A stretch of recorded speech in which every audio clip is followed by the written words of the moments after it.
हाँ तो मेरे प्यारे बच्चों, कैसे हैं आप लोग? उम्मीद करते हैं आप लोग कुशल मंगल होंगे और अपने पढ़ाई को लेकर व्यस्त हो। मैं अवेश रहमान, टेस्ला बिहार बोर्ड में आपका स्वागत है। मैं आपको आज समाज हिस्ट्री का क्लास 10 का समाजवाद और साम्यवाद का लेक्चर नंबर 3 लेके आए हैं मेरे प्यारे बच्चे। इससे पहले लेक्चर 1 लेक्चर 2 आपको करा दिया गया, जिसमें समाजवाद क्या है, साम्यवाद क्या है, कार्ल मार्क्स के विचार, यूरोपियन समाजवाद, कार्ल मार्क्स की जीवनी, पूरा का पूरा लेक्चर 1 लेक्चर 2 में करा दिया गया था। आज हम लेक्चर जो 3 कराने वाले हैं मेरे प्यारे बच्चे, रूसी क्रांति। याद रखिएगा, रूसी क्रांति के बारे में, यानी रूसी क्रांति का पूरा लेक्चर आपको पार्ट 3 में करा दिया जाएगा। चलिए मेरे प्यारे बच्चे, रूसी क्रांति के बारे में, है ना, ये पार्ट आपका 3 होगा। पार्ट क्या होगा? 3 होगा। रूसी क्रांति क्या सीखने वाले मेरे प्यारे बच्चे? रूसी क्रांति। रूस में देखिए यहाँ पे तो है, रूस में 2 क्रांति हुई थी। रूस में कितने क्रांति हुई थी? 2 क्रांति। याद रखिए मेरे प्यारे बच्चे, जब रूस की क्रांति हुआ था, रूस में टोटल 2 क्रांति हुआ, 1905 ईस्वी की क्रांति और एक 1917 ईस्वी क्रांति। लेकिन 1917 ईस्वी क्रांति में 2 क्रांति हुआ।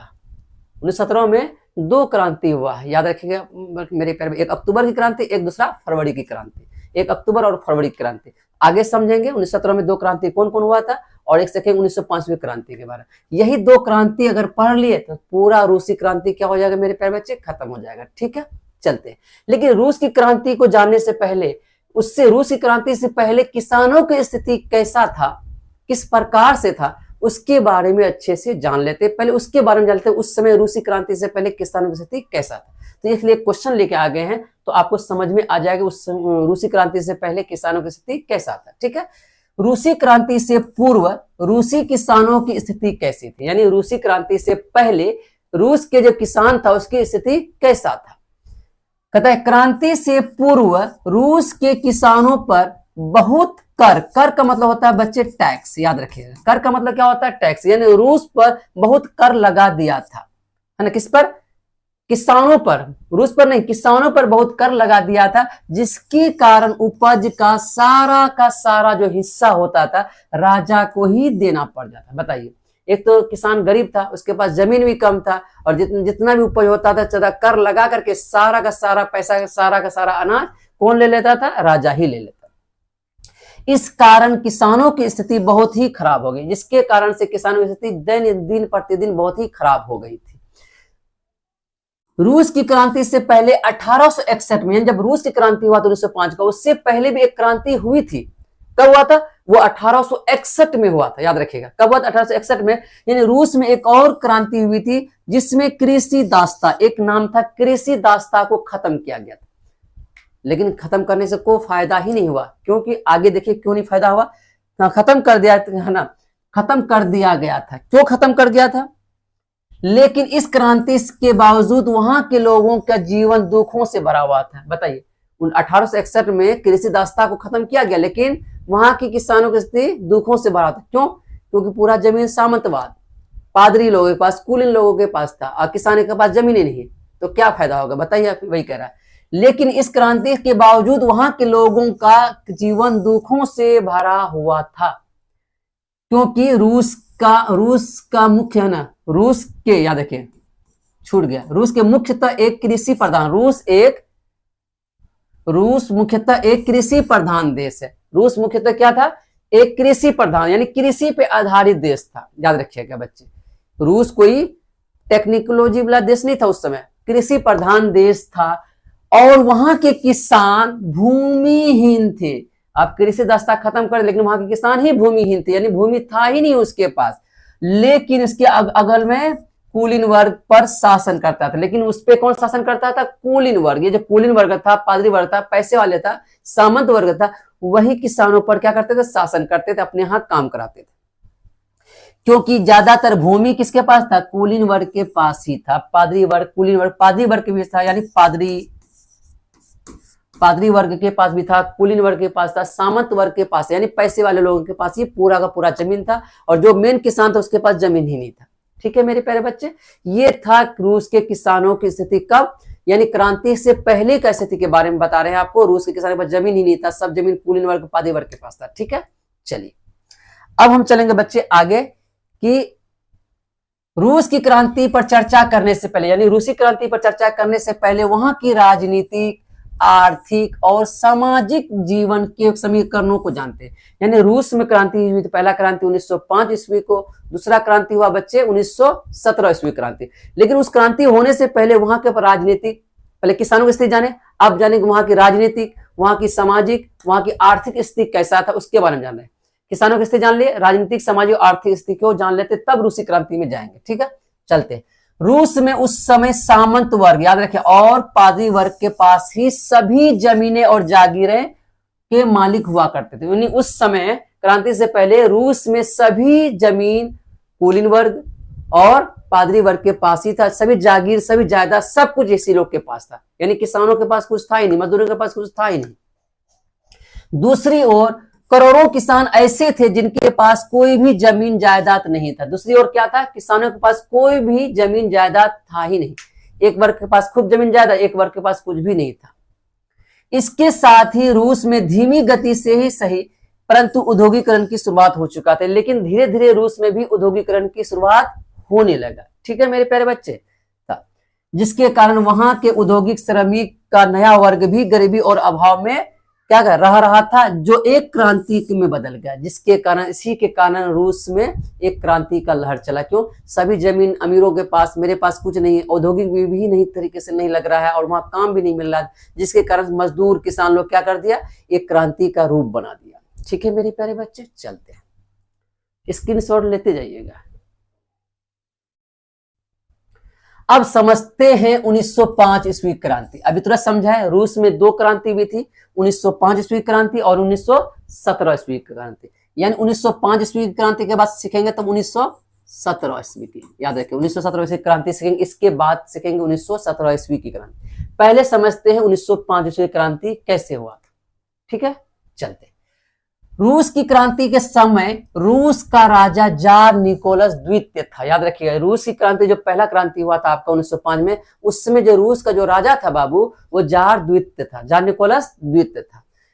जार निकोलस द्वितीय निरंकुशतावादी राजा थे, यानी बहुत ही निरंकुशतावादी राजा था, यानी किसी का भी नहीं सुनता था, लोगों पे जुल्म ही ढाता था। ठीक है, जिसके कारण रूस की जनता इससे पूरी तरह से परेशान हो गया था। यानी इस राजा से वहां की जनता, जो रूस की जनता थे, पूरी तरह से क्या हो गए थे, परेशान हो गए थे।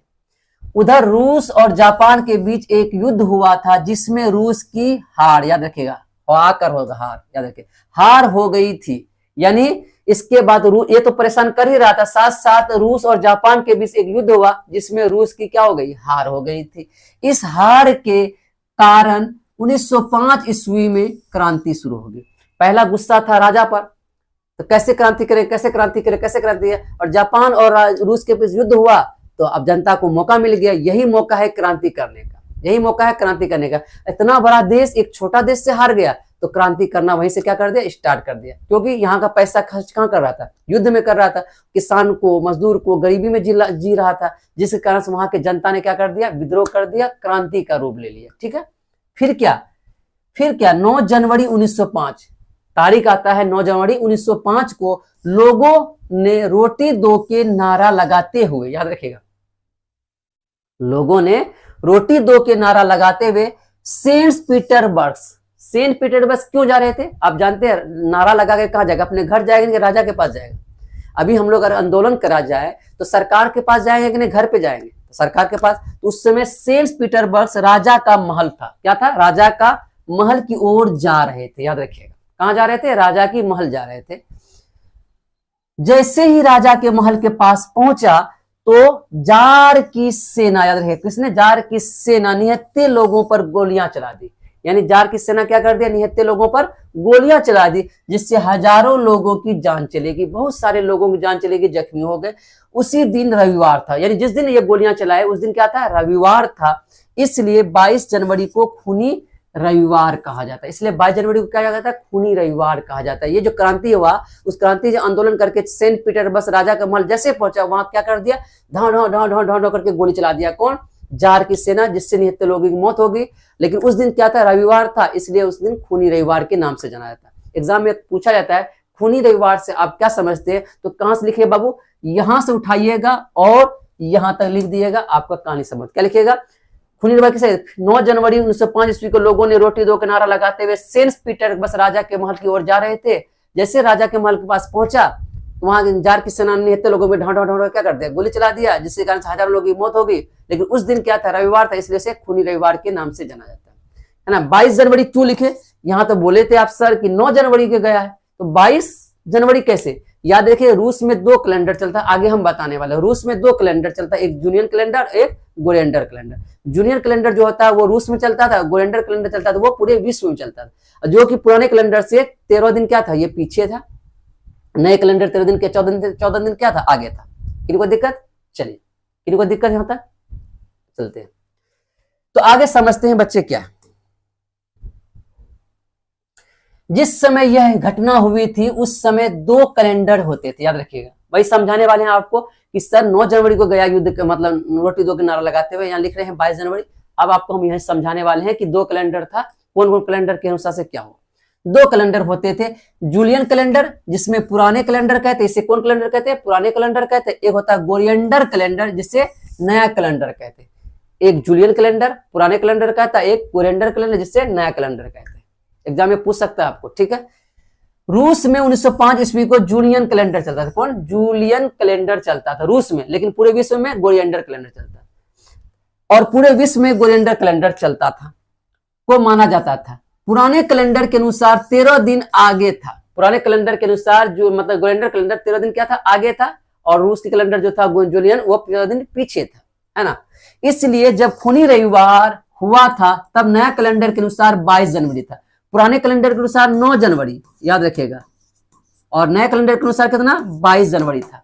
22 जनवरी पुराने कैलेंडर के अनुसार 9 जनवरी और नए कैलेंडर के अनुसार 22 जनवरी, यानी 13 दिन क्या था? फासला था पुराने कैलेंडर से नए कैलेंडर का, 13 दिन का फासला था।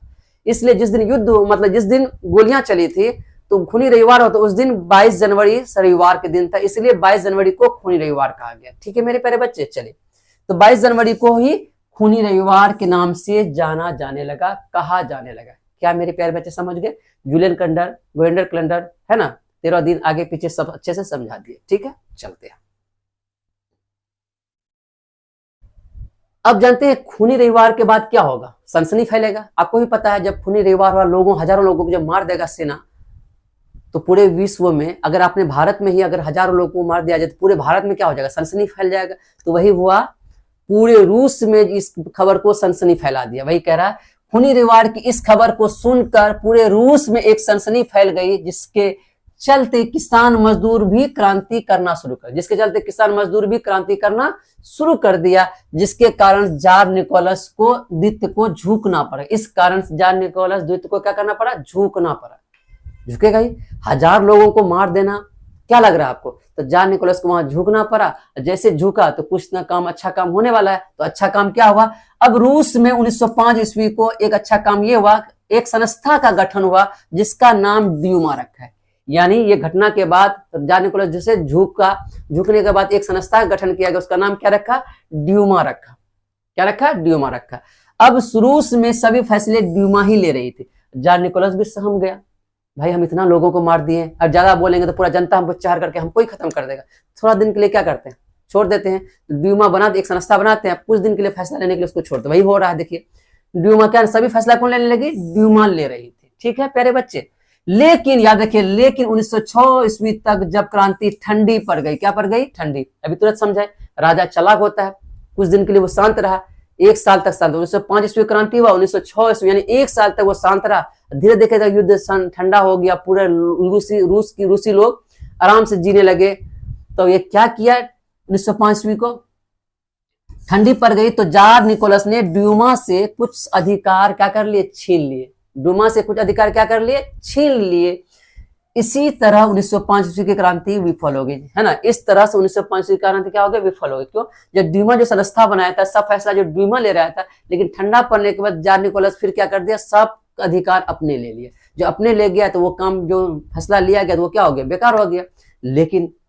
लेकिन अंदर ही अंदर आग सुलगता रहा। अभी क्रांति ठंडा हो गया, लेकिन बहुत सारा आदमी होगा ना, बहुत सारा पार्टी ऐसा होगा ना जो विद्रोह कर राजा से गुस्सा होगा, लेकिन उसके मन में अंदर ही अंदर क्या किया? आग सुलगता रहा। जो आगे की क्रांति हुआ 1917 ईस्वी क्रांति, इसके बाद होने वाला। ठीक है मेरे प्यारे बच्चे, चलिए तो इसका स्क्रीनशॉट ले लिए।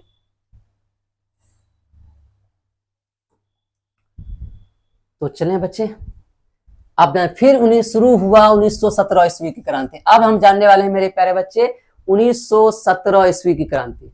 रूस में 2 क्रांति हुआ। 1905 ईस्वी क्रांति कैसे हुआ, खूनी रविवार उसमें हुआ, सब जान गए, है ना। 2 कैलेंडर चलता तो वो भी जान गए, ड्यूमा भी बना, संस्था भी बना, फिर अधिकार को छीन भी लिया, सब जान गए। अब हम जानेंगे 1917 ईस्वी की क्रांति। कब जानेंगे? 1917 ईस्वी क्रांति। लेकिन याद रखिएगा बच्चे, 1917 ईस्वी क्रांति से पहले आपको यह जानना होगा 1917 ईस्वी क्रांति हुआ तो हुआ क्यों? उसका कोई कारण होगा कि ना होगा? अभी बताइए। अगर कोई भी क्रांति होता है, घर में कोई भी घटना होता है, कोई अगर घर में भाई और भाई लड़ाई होता है या दोस्त में लड़ाई होता है, ऐसे लड़ाई होता है, कुछ ना कुछ कारण हुआ होगा, है ना, कुछ ना कुछ कारण हुआ होगा। तो कारण क्या था उसी को हम जानने वाले हैं बच्चे कि कारण क्या था। तो हम सबसे पहले 1917 ईस्वी की क्रांति के कारण को जानेंगे। क्या जानेंगे? कारण जानेंगे, क्यों हुआ क्रांति है, इसके क्या क्या कारण थे। तो पहला कारण था जार निकोलस का निरंकुशतावादी होना। जार निकोलस का निरंकुशतावादी का होना। क्या मेरे प्यारे बच्चे समझ में आया? चलिए, 1917 से पहले रूस में रोमनो वंश का शासन था। किसका शासन था? रोमनो वंश का शासन था जिसके राजा जार निकोलस, जिसका राजा कौन था? जार निकोलस था, है ना, जार निकोलस था। यह बहुत ही निरंकुश राजा था, यह बहुत ही निरंकुश था, यह बहुत ही निरंकुश राजा था। लोगों के लिए कुछ ही काम नहीं करता था, जो एक क्रांति का कारण बना। यानी जार निकोलस जो था, जो बहुत ही निरंकुशतावादी राजा था, यानी ये कोई काम कर ही नहीं रहा था, लोगों को उल्टा सता रहा था और मनमानी कर रहा था, जिसके इसी के कारण से लोग गुस्सा हो गए, एक क्रांति का रूप ले लिया। ठीक है, चलिए। दूसरा, किसानों की स्थिति बहुत ही दयनीय थी। किसानों की स्थिति क्या थी? बहुत ही दयनीय थी। क्या है? रूस में सबसे ज्यादा जनसंख्या किसानों का था, लेकिन किसानों के पास पैसे का अभाव था। यानी सबसे जनसंख्या इसी का था, इसी के पास पैसे का क्या था? अभाव था। लेकिन राजा किसानों से बहुत ही ज्यादा कर लेते थे। बताइए, सबसे ज्यादा जनसंख्या किसानों का, इसके पास जमीन भी नहीं, लेकिन राजा किसानों से ही बहुत ज्यादा क्या लेते थे? टैक्स लेते थे। याद रखिए, सबसे ज्यादा पैसा टैक्स किसानों से ही ले रहे थे, जिसके कारण किसान की स्थिति बहुत ही अधिक क्या हो गई? खराब हो गई, और एक क्रांति का कारण बना, जो क्रांति का कारण बन गया। ठीक है मेरे प्यारे बच्चे, स्क्रीनशॉट ले लिए। चलिए, अब चलते हैं मजदूरों की दयनीय स्थिति। मजदूरों की क्या चलते हैं? मजदूरों की दयनीय स्थिति।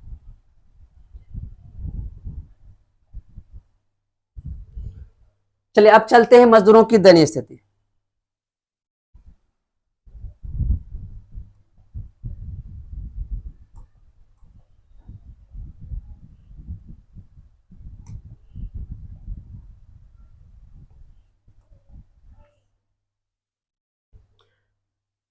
हो गया। चलिए, अब चलते हैं मजदूरों की दयनीय स्थिति। अब चलते हैं मजदूरों की दयनीय स्थिति, यानी अगला जो कारण था वो मजदूरों की दयनीय स्थिति था। क्या था मेरे प्यारे बच्चे? मजदूरों की दयनीय स्थिति। रूस में मजदूरों से काफी ज्यादा काम लिया करते थे। रूस में जो मजदूर लोग था उससे काफी ज्यादा काम लिया करते थे, यानी 10 घंटा, 12 घंटा, 15 घंटा इस तरह से काम लिया करते थे, और पैसा बहुत कम देते थे। काम ज्यादा और पैसा बहुत कम देते थे। मजदूरों के कोई भी अधिकार नहीं दिया, यानी और मजदूरों का कोई भी अधिकार भी नहीं दिया गया था, जिससे मजदूर की स्थिति काफी खराब हो गई थी, जो एक क्रांति का कारण बन गया। यानी रूस में मजदूरों से काम ज्यादा और पैसा कम देते थे। पैसा क्या देते थे? कम देते थे, है ना, कम देते, और बहुत ज्यादा काम कराते थे, जिससे मजदूरों को कोई भी अधिकार नहीं दिया। मजदूरों को कोई भी अधिकार नहीं दिया गया था, जिससे मजदूरों की स्थिति काफी क्या हो गई? खराब हो गई, और एक क्रांति का कारण बन गई। क्या मेरे प्यारे बच्चे समझ गया? मजदूरों की दयनीय स्थिति, ये तीसरा कारण था। चौथा कारण समझते हैं, औद्योगिकरण की नीति। औद्योगिकरण की नीति मतलब यानी औद्योगिक धंधा चलते। हर देश में नए नए फैक्ट्रियां खुल रही थी, हर देश में खुल रहा था, यहाँ कुछ गड़बड़ होगा। लेकिन रूस में फैक्ट्रियां कम थी, जिससे बहुत सारे लोग बेरोजगार, और राष्ट्र पूंजी का भी कमी था। बेरोजगार भी हो गया और राष्ट्र पूंजी का भी कमी था, जिसके कारण नई फैक्ट्रियां खुल नहीं रही थी, जो एक क्रांति कारण बने। यानी सब जगह यूरोप में, ऑस्ट्रेलिया में, है ना, अमेरिका में नए नए फैक्ट्रियां लग रहे थे, लेकिन रूस में पैसे की पूंजी की कमी था, उसके नए नए फैक्ट्रियां नहीं खुल रही थी। जब नई नई फैक्ट्रियां ही नहीं खुलेगा तो मजदूर को काम कहां से मिलेगा, जिसके कारण वहां की स्थिति और ही खराब हो गई, जो एक कारण बन गया, औद्योगिकरण का एक कारण बन गया। ठीक है, चलिए अगला चलते हैं रूसीकरण की नीति। एग्जाम में पूछा गया बहुत बार, रूसीकरण की नीति से आप क्या समझते हैं? 2 नंबर या बहुत बार पूछा गया मेरे प्यारे बच्चे। रूस में कई तरह के जाति रहते थे, बहुत सारे जाति रहते थे, जैसे सलाव, फिन, पोल, जर्मन, यहूदी आदि लोग रहते। रूस में हर तरह का जाति रहते थे, आदि लोग रहते थे, और सब संस्कृति सब और सबकी संस्कृति और भाषा अलग अलग थी। यानी सबकी संस्कृति और भाषा भी क्या था? अलग अलग था। लेकिन याद रखिएगा, लेकिन रूस में सबसे ज्यादा जो जनसंख्या था वो सलाव जाति का। किसका था? सलाव जाति। सबसे जो जनसंख्या था उसका था? सलाव जाति का था। इसलिए राजा ने नियम बनाया कि सभी जनता को रूसी भाषा बोलना पड़ेगा और रूसी रीति रिवाज का पालन करना पड़ेगा। बताइए, यानी रूस में हर तरह का जाति लोग रहता था,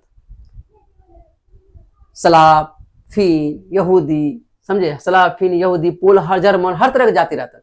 और वहां के ज्यादा क्या, एक कानून बना दिया गया। कानून में कहा गया कि अब सभी को अब रूसी भाषा बोलना पड़ेगा। रूस में सबसे ज्यादा जनसंख्या किसका? सलाव जाति का था, तो सलावी भाषा बोलना पड़ेगा। अपना संस्कृति ही थोप रहा था उसको, जिसके कारण वहां के जनता क्या हो गए? नाराज हो गए। यानी इस वर्ग को, इस जाति वाले लोग क्या हो गए? नाराज हो गए। आगे वही देखिए, जिस वजह से जनता के मन में राजा के प्रति क्या हो गया? आक्रोश पैदा हो गया, नाराज हो गया, बढ़ता चला गया, और क्रांति का कारण धीरे धीरे क्या बन गया? क्रांति का कारण। जब क्रांति हुआ वो भी लोग साथ देने लगे। ठीक है मेरे प्यारे बच्चे, चलते छठा चलते हैं क्रांति। रूस में मार्क्सवाद का प्रभाव तथा बुद्धिजीवियों का योगदान। यानी रूस में मार्क्सवाद का बहुत ज्यादा प्रभाव रहा और बुद्धिजीवियों का भी प्रभाव रहा। मार्क्सवादी विचारों से रूस की जनता बहुत ही प्रभावित थे। ठीक है ना, ये भी एक कारण बना। इसके विचार से लोगों का भी मन बदला और क्रांति का कारण बना। रूस में कार्ल मार्क्स के विचारों से वहां की जनता काफी प्रभावित थे, जिससे रूस में 1998 ईस्वी को रशियन सोशल डेमोक्रेटिक पार्टी की स्थापना। इसी कारण से, उसके विचारों से प्रभावित होकर 1998 ईस्वी में एक पार्टी का गठन किया गया। उसका नाम रखा रशियन सोशल डेमोक्रेटिक पार्टी की स्थापना की गई, है ना, जो राजा से विद्रोह करना चाह रहा था। यानी ऐसी पार्टी का मेन उद्देश्य था राजा से ही लड़ना, राजा के साथ ही लड़ाई करना, विद्रोह करना, है ना, चाहते थे। लेकिन यह पार्टी 1903 ईस्वी में, यानी 5 साल के बाद, 4-5 साल के बाद 2 भागों में बढ़ गई। यह पार्टी एक अकेले ने रहा, 2 भागों में बांट दिया। एक पहला रखा मेन्शेविक, दूसरा रखा बोल्शेविक। मेन्शेविक जो पार्टी था वो अमीरों की पार्टी था, बोल्शेविक जो पार्टी था वो किसान, मजदूर और गरीबों की पार्टी था। यानी एक अमीरी का पार्टी बन गया, एक गरीब का पार्टी बन गया। मेन्शेविक अमीरों की पार्टी, बोल्शेविक गरीबों की पार्टी बन गया। क्या मेरे प्यारे बच्चे यहां तक समझ में आया? चलते हैं आगे। अब चलते हैं बच्चे प्रथम विश्व युद्ध में रूस की पराजय। ये लास्ट आपको हम कारण बता रहे हैं, यानी 7 कारण आपको हम दे रहे हैं। ठीक है, चलिए। यानी प्रथम विश्व युद्ध में रूस की पराजय भी एक क्रांति का कारण बना। देखते हैं कैसे। प्रथम विश्व युद्ध 1914 से 1918 ईस्वी तक चला भी था। प्रथम विश्व 1914 से 1918, सेकंड विश्व युद्ध 1939 से 1945 तक चला था। इसमें रूस मित्र राष्ट्र की ओर से, किससे? मित्र राष्ट्र की ओर से लड़ रहा था। यह युद्ध लड़ने का एकमात्र उद्देश्य था कि रूसी जनता सभी कुछ भूलकर बाहरी मामलों में उलझ जाए और राजा का समर्थन करने लगे। राजा सोचा हम इतना जारशाही, कितना हम लोगों के नाराज किए, हम यहाँ के किसानों मजदूरों को सताए, एक काम करते हैं, हम इसको खुश करने के लिए दूसरे देश से लड़के जीत जाएंगे। जितने बाद हम खुश, जनता खुद देखो मेरा देश जीत गया, मेरा देश जीत गया, वही होगा और हमका साथ देने लगेगा। जितना भी इसके साथ गद्दारी किए हैं वो सब भूल जाएंगे। लेकिन ऐसा हुआ नहीं। लेकिन ऐसा हुआ नहीं, क्योंकि इस युद्ध में रूस की क्या हो गई? हार हो गई। क्या हो गई? हार हो गई। और उधर उसके राजगुरु रासपुतीन, ये तक तो रूस में रूस से प्रथम विश्व युद्ध में रूस की हार हो गई। उधर एक और गलती हुआ, उसके राजगुरु जो था रासपुतीन, यानी हर दरबार में, राजा के दरबार में एक राजगुरु होता है। क्या होता है? एक दरबार में राजगुरु होता है। राजगुरु, उसका नाम था राष्ट्रपुतीन। क्या नाम था? रासपुतीन। उसकी पत्नी जरीना को पटा लिया। यानी उसका जो गुरु था, किसका? जार निकोलस का जो गुरु था, उसका गुरु ही उसकी पत्नी को पटा लिया। उसका पत्नी का नाम था जरीना, उसको पटा लिया था, जिससे राजतंत्र की प्रतिष्ठा भी गिर गई थी। ऐसा एक क्रांति का कारण बन, जिसके कारण एक क्रांति का कारण बन गया। 2, एक प्रथम विश्व युद्ध में हार, दूसरा उसकी पत्नी भी। 2 ऐसा घटना हुआ जिससे उसकी प्रतिष्ठा में दाग लग गया, जिसके कारण से क्या हो गया? एक क्रांति का कारण बन गया। ठीक है मेरे प्यारे बच्चे, चलिए इसका स्क्रीनशॉट ले लीजिए। हम क्या बताए थे आपको मेरे प्यारे बच्चे कि 1917 ईस्वी क्रांति को जानने से पहले उसके कारण जान लेते हैं, क्या क्या कारण थे। अभी तुरंत समझाए कि कारण जानना जरूरी है कि कारण, किस कारण के कारण क्रांति हुआ, तो आपको 7 कारण बताए। इसी कारण के कारण ये क्रांति है ना, आग क्या ज्वालामुखी फटा, ज्वालामुखी का नाम है 1917 ईस्वी में क्रांति। आपको बताया था इसमें 2 क्रांति, 1917 में कितने क्रांति हुई थी, 2 क्रांति। आपको पहले स्टार्टिंग में बताए थे 1917 ईस्वी में 2 क्रांति हुई थी, एक फरवरी की क्रांति, दूसरा अक्टूबर की क्रांति। तो हम सबसे पहले किसको जानेंगे बच्चे, फरवरी की क्रांति, तब जानेंगे अक्टूबर की क्रांति। ठीक है, चलिए सबसे पहले जानते हैं फरवरी की क्रांति क्या है। आइए 7 मार्च 1917 ईस्वी को याद रखिए, 7 मार्च 1917 ईस्वी को और पुराने रूसी कैलेंडर के अनुसार 22 फरवरी 1917 ईस्वी को, 22 फरवरी 17 ईस्वी को पेट्रोग्राड, याद रखिएगा, याद रखिए, पेट्रोग्राड की सड़कों पर किसानों एवं मजदूरों ने हाथों में लाल झंडा लेकर जुलूस निकाल रहे थे। कब, 7 मार्च 1917 ईस्वी को, पुराने कैलेंडर के अनुसार कितना बोले, 22 फरवरी 1917 ईस्वी को, याद रखिएगा 22 फरवरी 1917 ईस्वी को। ठीक है, पेट्रोग्राड की सड़कों पर किसानों एवं मजदूरों के साथ क्या एक लाल झंडा लेकर, कौन झंडा, एक लाल झंडा लेकर जुलूस निकाल रहे थे और रोटी दो के नारा लगाने लगे। वही हुआ, पहले किसमें भी रोटी दो का नारा लगा, इसमें भी रोटी दो के नारा लगाते हुए आप क्या हो गए, जुलूस निकालने लगे। फिर 8 मार्च, याद रखिए कब, 8 मार्च को महिला मजदूरों ने भी, यानी महिला मजदूर जो था उसने भी बहुत सारे कारखानों में रोटी दो के नारे लगाते हैं। जो कारखानों में जो लोग काम कर रहे थे, महिला लोग वो लोग भी रोटी दो के नारे लगा रहे थे। ठीक है, आंदोलन शुरू कर दिया, जिसके कारण पूरा रूस लाल झंडा ही दिखाई, पूरे रूस में ही लाल झंडा ही दिखाई देने लगे। ये क्रांति इतना बड़ा हो गया कि पूरे रूस में जनता, गरीब जनता, किसान लोग क्या हो, लाल झंडा लेकर निकल गया, पूरे रूस में लाल झंडा ही दिखाई दे रहे थे। चलिए आगे चलते हैं। इस आंदोलन को देखकर जान निकोलस ने क्या सोचा, जान निकोलस ने अपने सेना से कहा कि इन सब पर गोली चला दो। जैसे पहला आपको अक्टूबर आप बताए थे ना 1905 ईस्वी क्रांति में जार क्या किया था, सेना का इसमें गोली चला दो, बोला कि उस बार भी क्या हो, 1 साल के बाद ठंडा हो गया, फिर राजा बन गया, सो फिर भी यही काम करने चाहते हैं, लोगों पे गोली चला देते हैं, फिर मर जाएगा, कुछ 1 साल तक ठंडा हो जाएगा, फिर हम राजा बने रहेंगे। लेकिन इस बार ऐसा नहीं हुआ, इस बार सेना ही बगावत कर दिया रे बाबू। क्या कर दिया कि बार बार धंधा है रे, हाँ एक बार तुम कर दिया, सेना हमसे जबरदस्ती गोली चलवा दिया, हम वो जिसको हम गोली चलाए वो हमारा ही आदमी था, क्योंकि जो सेना में जो भर्ती होता था वो किसान मजदूर का ही आदमी भर्ती होता था, अमीर लोग थोड़ी, अमीर लोग तो राजशाही में था। तो बोला पिछले बार हम अपने ही लोगों पर गलती कर दिए, फिर दोबारा भी गलती करेंगे। लेकिन इस आंदोलन को देखकर निकोलस क्या किया, अपने सेना से कहा इन सब पर गोली चला दो। देखिए आगे का, लेकिन कि सेना ने गोली चलाने से मना कर दिया। इस बार सेना ने क्या कर दिया, गोली चलाने से ही मना कर दिया, और सेना ने भी जार के खिलाफ, किसके खिलाफ, जार के खिलाफ विद्रोह कर दिया। सेना ने भी विद्रोह कर दिया, एक जनता था ही और सेना भी विद्रोह कर दिया। बताइए, राजा का ताकत होता है सेना, और सेना भी विद्रोह कर दे तो राजा के पास कुछ बचेगा, अकेले ठेंगा पकड़ेगा, वही वो कर दिए, सेना ने भी विद्रोह कर दिया। फिर क्या, 12 मार्च को जार निकोलस को द्वितीय को गद्दी त्यागना पड़ा। क्या करना पड़ा, गद्दी त्यागना पड़ा। क्यों, एक तो पूरा देश उससे खिलाफ, प्लस उसका जो सेना था, सेना जो आप उसका हिम्मत था, तो सेना भी उसके खिलाफ हो गया, तो अब इसके पास बचे क्या, अगर नहीं ज्यादा बोलेगा सब पीट पीट करके वही कूट कूट कर कचुम्बर बना देगा। ठीक है ना मेरे प्यारे बच्चे, इसलिए वो क्या कर दिया, 12 मार्च 17 ईस्वी को क्या कर दिया, निकोलस ने द्वितीय ने गद्दी त्याग दी, गद्दी त्याग दी, और रोमनो वंश का अंत हो जाता है। यही रोमनो वंश का बच्चे अंत हो जाता है, यानी 1917 ईस्वी क्रांति में रोमनो वंश का अंत हो जाता है, खत्म हो जाता है। और पुराने रूसी कैलेंडर के अनुसार यह घटना 27 फरवरी 1917 ईस्वी को हुई थी। यानी पुराने कैलेंडर के अनुसार यह घटना कब हुआ था, 27 फरवरी 1917 ईस्वी को हुई थी, इसलिए इसे फरवरी की क्रांति कहते हैं। क्या कहते हैं, इसलिए इसे फरवरी की क्रांति कहते हैं। याद रखिए, एग्जाम में पूछा है फरवरी क्रांति किसे कहते हैं, तो आप भी लिखिएगा 1917 ईस्वी क्रांति से आप क्या समझते हैं, फरवरी की क्रांति से क्या समझ, दोनों का आंसर यही लिखना है। क्या समझ रहे बच्चे, क्या पूछेगा, आपको पूछे कि 1917 ईस्वी क्रांति से आप क्या समझते हैं, फरवरी की क्रांति से क्या समझते हैं, तो यहां से स्टार्ट करिएगा बच्चे, और यहां तक, कहां तक, नहीं तो यहां तक आप लिख दिएगा, कहां तक लिख दिएगा, यहां तक लिख दिएगा। ठीक है, कहानी खत्म। इसलिए से फरवरी की क्रांति कहते हैं, यहीं तक लिखना। ठीक है, आगे चलते हुए क्या, जब राजा खत्म हो जाएगा तब कोई दूसरा राजा आएगा। उसके 3 दिन के बाद जब वो राजा जार निकोलस गद्दी त्याग दिया, उसके 3 दिन के बाद 15 मार्च को, कब 15 मार्च 17 ईस्वी को लोबाब, याद रखिएगा, लोबाब के नेतृत्व में एक बुर्जुआ की सरकार बना।